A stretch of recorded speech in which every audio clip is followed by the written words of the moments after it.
Hello everyone, welcome to सानी study. आज के स्टूडियो में बहुत ही आसान तरीके से फ्रॉक प्रिंट्स को ड्रॉ करना सीखेंगे। सबसे पहले हम फ्रॉक का फेस ड्रॉ कर रहे हैं।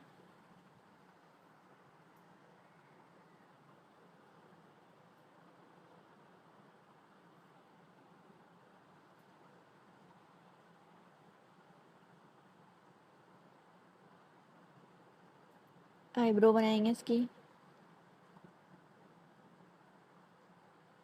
क्राउन बनाएंगे अब।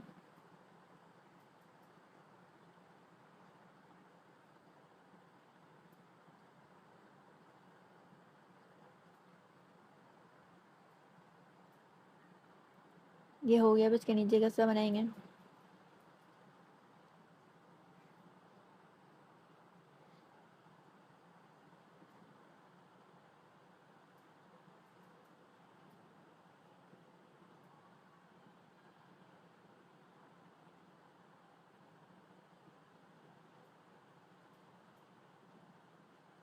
ये बन गया हमारा फ्रॉक प्रिंट। अब इसमें कलर करेंगे। सबसे पहले रेड कर रहे हैं, येलो करेंगे क्राउन में,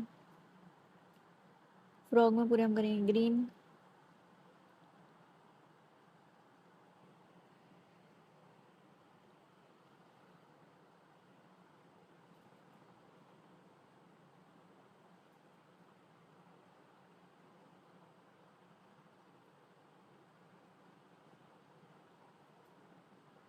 ये बन गया। Thank you.